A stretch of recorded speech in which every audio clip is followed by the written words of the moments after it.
Good morning. Today's topic is Arrhenius theory of electrolytic dissociation. Arrhenius का वैद्युत अपघट्यों का सिद्धांत। आर्हीनियस के वैद्युत अपघट्यों के सिद्धांत को समझने से पहले हम एक नज़र डालते हैं इलेक्ट्रोलाइट और इलेक्ट्रोलिसिस पर। इलेक्ट्रोलिसिस यानी वैद्युत अपघटन, जैसा कि नाम है इलेक्ट्रोलिसिस, ये दो शब्दों से मिलकर बना है, इलेक्ट्रो और लिसिस। किसी भी पदार्थ का वैद्युत की उपस्थिति में अपने अपघट्यों में विभाजित हो जाना इलेक्ट्रोलिसिस कहलाता है। और इलेक्ट्रोलाइट वह पदार्थ हैं जो पानी में घुलकर विद्युत की उपस्थिति में अपने आयनों में विभक्त हो जाते हैं।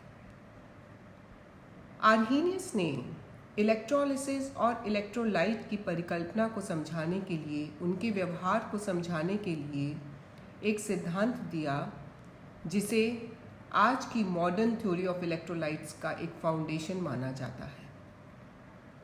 सन 1887 में आर्हीनियस ने जो सिद्धांत दिया उसे हम आर्हीनियस का वैद्युत अपघट्यों के सिद्धांत के नाम से जानते हैं। क्या है आर्हीनियस का वैद्युत अपघट्यों का सिद्धांत? सर्वप्रथम आर्हीनियस के अनुसार जब भी किसी इलेक्ट्रोलाइट को जल में घोला जाता है तो वह अपने अवयवी आयनों में टूट जाता है। अवयवी आयन यानी धनायन और ऋणायन, जिन पर पॉजिटिवली चार्ज आयन हैं जो उन्हें हम धनायन कहते हैं, और जिन पे नेगेटिव चार्ज है उसे हम ऋणायन कहते हैं। फॉर एग्जाम्पल, जब NaCl को जल में घोला जाता है तो यह अपने अवयवी धनायन और कटायन ऋणायन सोडियम आयन और क्लोराइड आयन में विभक्त हो रहा है। एल्यूमिनियम सल्फेट को जब जल में घोला तो ये एल्यूमिनियम आयन और सल्फेट आयनों में विभक्त हो जाता है। आर्हीनियस के सिद्धांत का दूसरा पॉइंट है विलयन में उपस्थित धनायनों के आवेशों की संख्या ऋणायन के आवेश के बराबर होती है। अर्थात किसी भी विलयन में जितने धनायन के आवेश होंगे उतने ही ऋणायन के आवेश होंगे, और इस प्रकार विलयन न्यूट्रल होता है। विलयन पर कोई भी चार्ज नहीं होता। आयन विलयन में स्वतंत्र गति करते हैं। जब वैद्युत धारा प्रवाहित की जाती है तो धनायन ऋणाग्र पर और ऋणायन धनाग्र की ओर अग्रसित होते हैं। अर्थात प्रत्येक आयन अपने विपरीत आवेश वाले इलेक्ट्रोड की ओर गमन करता है। फोर्थ पॉइंट है इस थ्योरी का, दी गई सांद्रता पर कोई भी वैद्युत अपघट्य पूर्णतया आयनित नहीं होता। इसका कुछ भाग ही आयनित होता है, जिसे हम आयनन की मात्रा, और बहुत प्रिसाइजली अगर हम कहें तो वियोजन की मात्रा कहते हैं। यहाँ आयनन की मात्रा को हम वियोजन की मात्रा से ज़्यादा स्पष्ट वियोजन की मात्रा के द्वारा स्पष्ट करते हैं, क्योंकि एक्सरे एनालिसिस में कई इलेक्ट्रोलाइट को ऑलरेडी आयनाइज्ड फॉर्म में, आयनाइज्ड स्टेट में देखा गया, और जब इस आयनाइज्ड इलेक्ट्रोलाइट को जल में घोला जाता है तब यह वियोजित हो जाता है। अतः वियोजन की मात्रा एप्रोप्रिएट टर्म है। तो डिग्री ऑफ डिसोसिएशन यानी वियोजन की मात्रा क्या कहलाती है? वियोजन की मात्रा है जो भी प्रारंभ में मॉलिक्यूल्स लिए गए उसमें से कितने मॉलिक्यूल्स अपने आयनों में विभाजित हो गए, वह डिग्री ऑफ डिसोसिएशन कहलाता है, जिसे हम अल्फा से रिप्रेजेंट करते हैं। Alpha is equal to number of molecules dissociated into ions upon total number of molecules taken initially.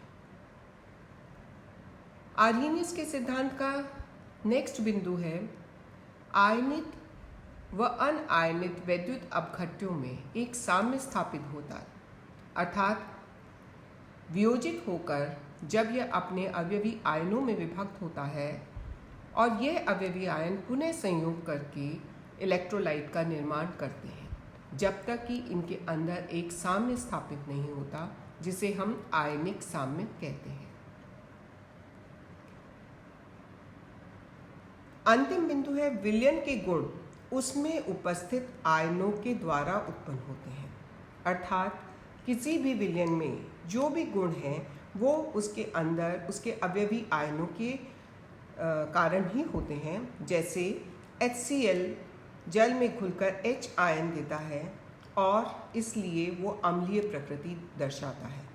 इसी प्रकार NaOH OH आयनों के कारण बेसिक कैरेक्टर शो करता है। कॉपर सल्फेट नीला है क्योंकि वह विभाजित होकर कॉपर आयन बनाता है जिनका रंग नीला है। तो इस प्रकार आर्हीनियस ने इलेक्ट्रोलाइटिक डिसोसिएशन की जो थ्योरी दी उसने नए आयाम स्थापित किए, इलेक्ट्रोलिसिस की प्रक्रिया को पूर्णतया समझाने की कोशिश की और उस पर आधारित और जो नियम हैं और थ्योरीज हैं वो भी प्रतिपादित की गई। उसको समझने से पहले यहाँ पर हम यह जो टर्म आई है डिग्री ऑफ डिसोसिएशन, इसको समझना चाहेंगे। डिग्री ऑफ डिसोसिएशन जो हमने अभी पढ़ा, पूर्ण अणुओं में से वह मात्रा जो कि आयनित हो गई है, डिसोसिएटेड हो गई है, उसे हम डिग्री ऑफ डिसोसिएशन के नाम से जानते हैं। डिग्री ऑफ डिसोसिएशन का जब अध्ययन किया गया तो ये पाया गया कि तनुता बढ़ाने पर वियोजन की मात्रा में वृद्धि होती है, अर्थात जैसे जैसे विलयन को तनु किया जाता है वियोजन की मात्रा बढ़ती है और वियोजन की मात्रा बढ़ने से आयनों की संख्या ऑटोमेटिकली बढ़ती है और एक मान ऐसा आता है जब वियोजन की मात्रा का मान अधिकतम हो जाता है। इसे हम अनंत तनुता कहते हैं। तो अनंत तनुता पर वियोजन की मात्रा का मान अधिकतम होता है। दूसरी बात जो देखने में पाई गई, वैद्युत अपघट्यों में उपस्थित चालकता वियोजन के द्वारा उत्पन्न आयनों के द्वारा होती है, अर्थात जितना अधिक वियोजन होगा उतनी ही अधिक चालकता होगी। यह बिल्कुल स्पष्ट है कि तनुता बढ़ाने पर वियोजन की मात्रा बढ़ रही है और वियोजन जितना अधिक होगा उतना ही आयनों की संख्या बढ़ेगी, अतः चालकता का मान भी बढ़ेगा। और यह हम पहले पढ़ चुके हैं कि तनुता बढ़ाने पर चालकता का मान बढ़ता है। यहाँ हम कुछ बातें और देखना चाहेंगे कि डिग्री ऑफ डिसोसिएशन पर को प्रभावित करने वाले फैक्टर्स कौन कौन से हैं। इसमें पहला फैक्टर है नेचर ऑफ सॉल्यूट, विलेय का प्रकृति। कुछ पदार्थ जल में घुलकर बहुत अधिक रूप से वियोजित हो जाते हैं, अर्थात वियोजन की मात्रा अधिक होती है। ऐसे इलेक्ट्रोलाइट्स स्ट्रॉन्ग इलेक्ट्रोलाइट्स कहलाते हैं, जैसे कि HCl। जबकि दूसरी तरफ कुछ वैद्युत अपघट्य जैसे कि ऑर्गेनिक एसिड्स और बेसिस और कुछ इनऑर्गेनिक अम्ल और बेसिस बहुत कम मात्रा में ही वियोजित होते हैं। ऐसे इलेक्ट्रोलाइट्स वीक इलेक्ट्रोलाइट्स कहलाते हैं। अब वियोजन की मात्रा को प्रभावित करने के लिए सॉल्वेंट भी अपना एक रोल अदा करता है। सॉल्वेंट की प्रकृति कैसी है?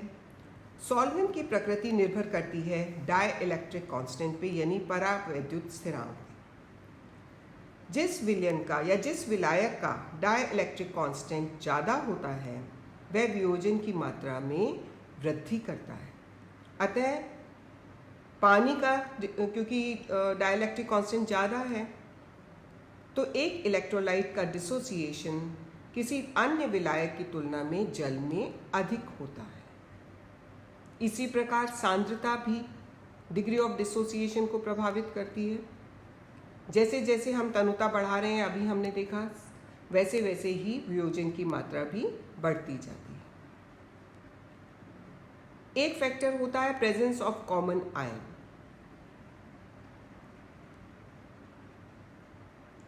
हमेशा डिग्री ऑफ डिसोसिएशन या वियोजन की मात्रा ऐसे विद्युत अपघट्यों में ज़्यादा होगी जिसके पास एक और इलेक्ट्रोलाइट है जो सेम आयन, कॉमन आयन, सम आयन उपस्थित कर रहा है। जिसे हम सम आयन प्रभाव कहते हैं, अर्थात अमोनियम क्लोराइड की उपस्थिति में अमोनियम हाइड्रोक्साइड का डिसोसिएशन कम हो जाएगा। इसका मतलब सम आयन प्रभाव हमेशा वियोजन की मात्रा को कम करेगा। ताप, जैसे जैसे ताप बढ़ाया जाएगा उसी तरह से डिसोसिएशन इंक्रीज होगा, यानी ताप बढ़ाने पर वियोजन की मात्रा बढ़ जाएगी। तो इस प्रकार हमने देखा कि डिग्री ऑफ डिसोसिएशन को प्रभावित करने के लिए कुछ कारक हैं जिनसे आयनन की मात्रा या वियोजन की मात्रा प्रभावित होती है और उससे प्रभावित होती है उस विलयन की चालकता।